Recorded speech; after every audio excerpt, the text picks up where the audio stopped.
Good point. Great point. So, and what's the best way, by far, bar none, to communicate? It's face to face. Why? Why? Yeah, so you can talk, you can tone, you hear the inflections in my voice, right? And then you can also what? You can see my face, right? Because man, your face, that's like during the COVID days when we had the masks on. You know, like you think of the little ones, it impacted them, hands down. Why? They couldn't see. You couldn't see facial expressions. It was gone. That mask hid all that, right?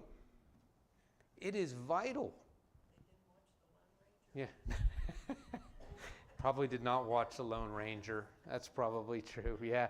But those all play into it, kind of like your face, because you could see, it's amazing how much your eyebrows can tell someone, right? So when you're going back, we're looking at Paul here, right? We just read these verses. Paul was writing them a letter.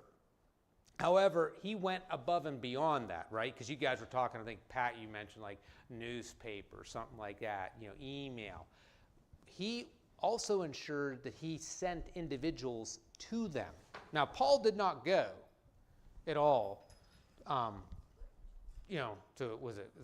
always say this, no, not at all. However, he did have people that went in his stead, right?